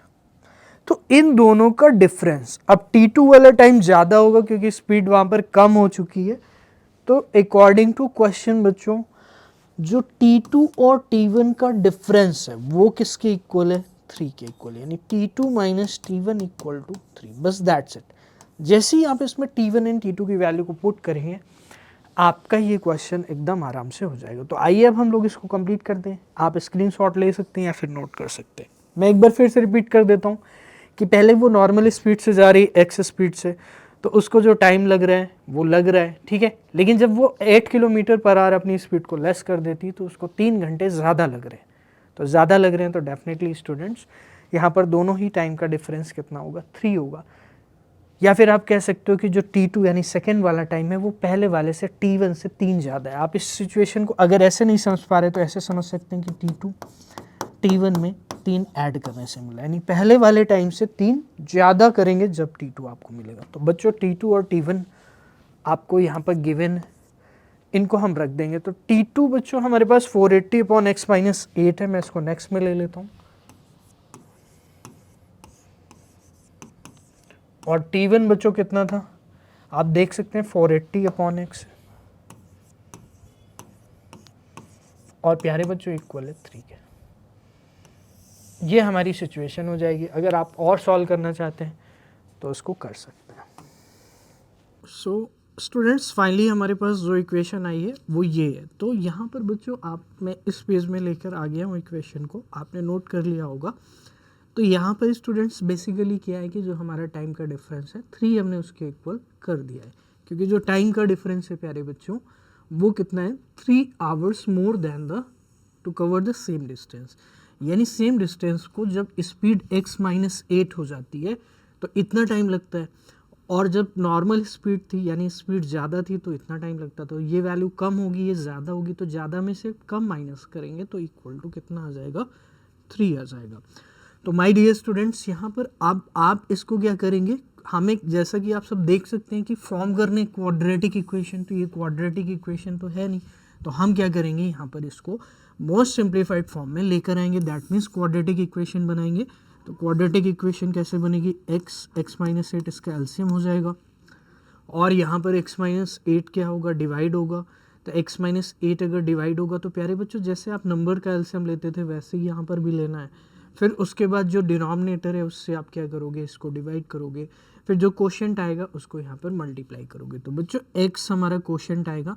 ऑब्वियस सी चीज़ है कि x माइनस 8 से जब आप जब आप x माइनस 8 से डिवाइड करोगे तो क्वोशिएंट कितना आएगा? क्वोशिएंट आएगा हमारा x आएगा, और वो x मल्टीप्लाई हो जाएगा 480 में। तो मैं ये कह सकता हूँ कि 480, या फिर एक काम और कर सकते हैं आप, वो ये है कि 480 आप यहाँ से कॉमन ले सकते हैं। तो जो मेरा क्वोशिएंट बचेगा वो x बचेगा, जिससे हम इसको और सिंप्लीफाइड फॉर्म में ईजिली कंप्लीट कर पाएंगे। अब यहाँ पर x मेरा है और x से हम इसको डिवाइड करेंगे तो जब x से इसको डिवाइड करेंगे तो x माइनस 8 आएगा, और माइनस यहाँ पर ऑलरेडी है तो माइनस के लिए हम ब्रैकेट का यूज़ करेंगे क्योंकि यहाँ पे माइनस है, और जो एक्सप्रेशन है उसमें भी माइनस है। तो इस तरह से आपको कंप्लीट करना है। तो स्टूडेंट्स, मैं आपको ये बताना चाहता हूँ कि बच्चे यहीं पे मिस्टेक करते हैं। आपको बच्चों ये मिस्टेक कभी नहीं करना है कि यहाँ पर आप ब्रैकेट का यूज़ नहीं करोगे तो ये चीज़ें क्या हो जाएंगी, आपसे गलत हो जाएंगी। क्यों? क्योंकि जब आप माइनस यहाँ पर रखोगे तो x एंड x तो कैंसिल हो जाएगा, लेकिन अगर आपने ब्रैकेट का यूज़ नहीं किया तो आप -8 ले लोगे, जबकि ये माइनस बाहर है। तो बाहर से जब अंदर जाएगा माइनस ब्रैकेट के, तो आप सभी को पता है कि अगर ब्रैकेट के बाहर माइनस है तो अंदर वाले जो साइन होते हैं वो क्या होंगे, रिवर्स हो जाएंगे। तो डियर स्टूडेंट्स, यहाँ पे क्या हो जाएगा, प्लस हो जाएगा। तो आइए अब हम लोग इसको सॉल्व कर लेते हैं कम्प्लीटली। तो सॉल्व करने के लिए प्यारे बच्चों, सबसे पहले यहाँ पे ब्रैकेट को ओपन करूँगा, क्रॉस मल्टीप्लाई करूँगा, देन उसके बाद में क्या करूँगा, यहाँ पर इसको कंप्लीट करूँगा। तो आइए अब हम लोग इसको आगे कंप्लीट कर लेते हैं। तो माय डियर स्टूडेंट्स, यहाँ पर आपको देखना ये है कि ये मेरा इक्वल हो जाएगा 480। तो 480, और बच्चों ब्रैकेट में x माइनस एक्स प्लस 8। तो जैसा कि मैंने अभी आपको बताया, x माइनस एक्स प्लस 8 हो जाएगा, और क्रॉस कर दीजिए, क्रॉस मल्टीप्लाई करने पर क्या हो जाएगा, 3 इंटू नीचे डिनोमिनेटर में जो भी है यानी x इंटू एक्स माइनस 8 हो जाएगा, 3 इंटू एक्स माइनस 8 हो जाएगा। ठीक है माय डियर स्टूडेंट्स, तो 3 से ये कैंसिल हो जाएगा, यानी कितनी टाइम्स कैंसिल होगा, 3 1 जा 3, 3 6 जा 18 एंड 3 0 0, तो 160 आ जाएगा। अब यहाँ से बच्चों x एंड x भी कैंसिल हो जाएगा, तो मैं ये कह सकता हूँ कि बच्चों यहाँ पे 160 और ब्रैकेट के अंदर क्या बचेगा, 8 बचेगा। तो मैं इसको लिख देता हूँ 160 इंटू 8, और बच्चों यहाँ पे x का भी आप मल्टीप्लाई कर दीजिए इस वाले ब्रैकेट में, तो x स्क्वायर माइनस कितना हो जाएगा, 8x हो जाएगा। तो इस तरह से आप देख रहे हो कि यहाँ पर एक क्वाड्रेटिक इक्वेशन बन गई है, बट अभी ये स्टैंडर्ड फॉर्म में नहीं है। तो स्टैंडर्ड फॉर्म में लाने के लिए जितनी भी आपकी टर्म्स होती हैं सबको हम एक तरफ लेकर आएंगे। क्यों? क्योंकि आप सभी को पता है कि standard form x square plus b x plus c होती है। तो आइए अब हम लोग इसको स्टैंडर्ड फॉर्म में लेकर आते हैं। That means x square minus 8x, और बच्चों ये इधर आ जाएगा, दैट मीन्स निगेटिव हो जाएगा, तो 160 इंटू 8 हो जाएगा, और इक्वल टू में क्या हो जाएगा प्यारे बच्चों, 0 हो जाएगा। तो 160 इंटू 8 आप मल्टीप्लाई कर सकते हैं, तो माइनस 8x।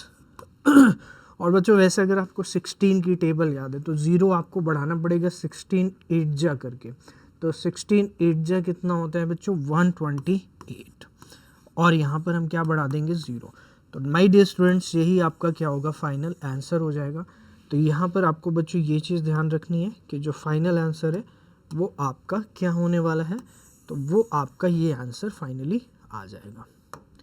ठीक है प्यारे बच्चों, तो आप इसको नोट कर सकते हैं, और यही आपका फाइनल क्वाड्रेटिक इक्वेशन है।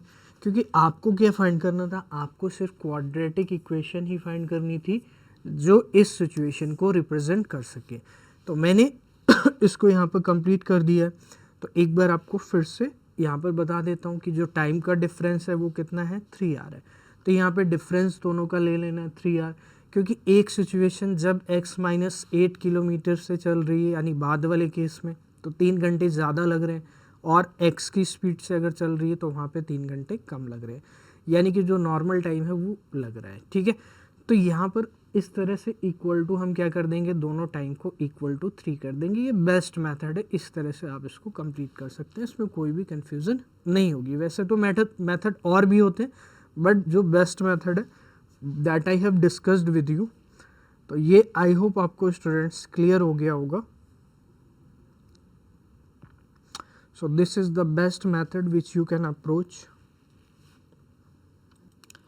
तो आइए स्टूडेंट्स, अब हम एक मेथड से मैं आपको इस क्वेश्चन को और डिस्कस करना चाहता हूँ कि what could be the other method, और क्या मेथड हो सकता है जिससे हम इस क्वेश्चन को कंप्लीट कर सकते हैं।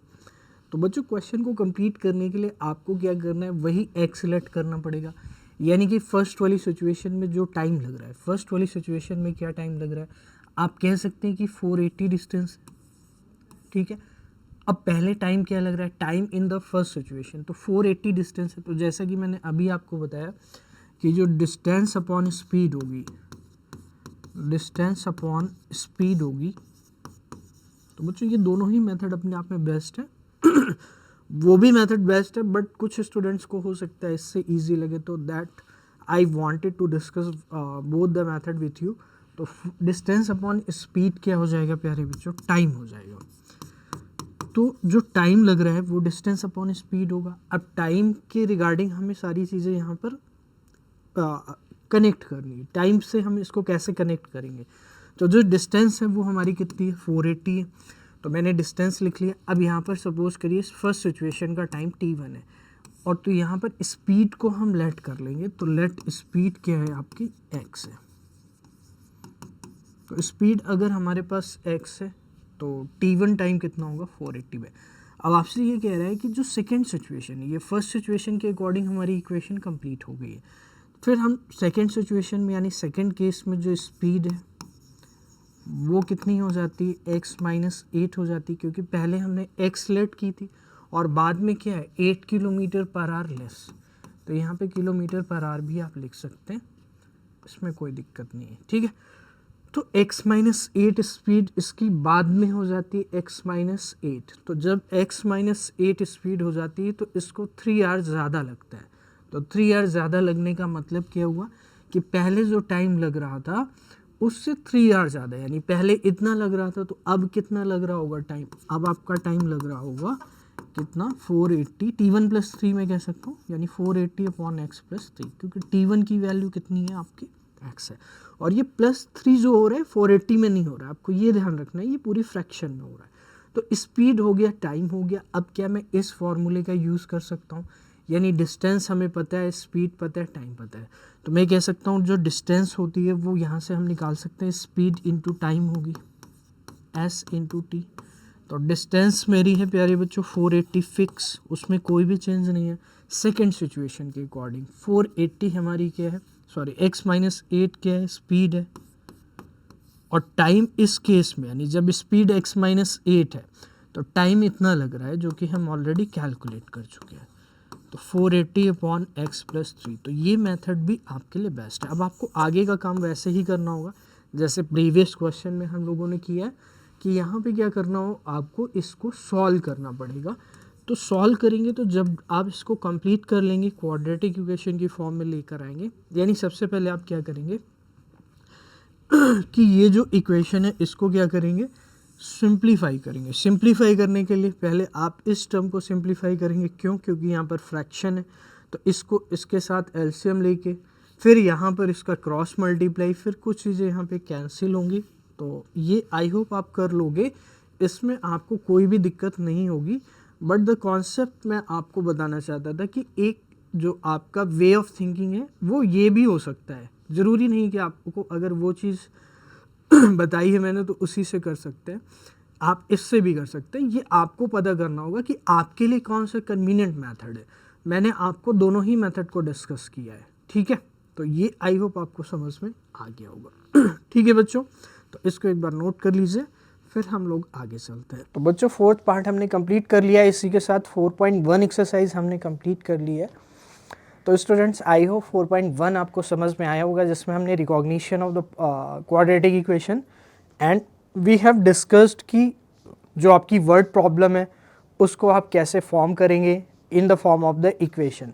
तो बच्चों यहाँ पे अभी सोल्यूशन नहीं था, क्योंकि सोल्यूशन आपका 4.2 में है, तो वहाँ पर हम लोग सोल्यूशन को डिस्कस करेंगे। Factorisation of the quadratic equation से सोल्यूशन को कैसे कंप्लीट करते हैं इसको डिस्कस करेंगे। लेकिन अभी तक बच्चों आपकी दो ही चीज़ें थी, that is recognition of the polynomial, sorry recognition of the quadratic equation and formation of the quadratic equation. तो उनको सॉल्व नहीं करना था। तो बच्चों इस तरह से आपको याद रखना है एग्जाम में कि फॉर्मेशन का क्वेश्चन है या फिर सोल्यूशन का है। अगर फॉर्मेशन और सोल्यूशन दोनों का भी हो सकता है तो वो ज़्यादा मार्क्स का होगा, तो आपको ये याद रखना है। तो 4.1 आप रिवाइज करेंगे, ठीक है, और 4.2 में अब हम लोग मिलेंगे, ठीक है स्टूडेंट्स। तो चलिए तब तक के लिए thank you so much, bye bye.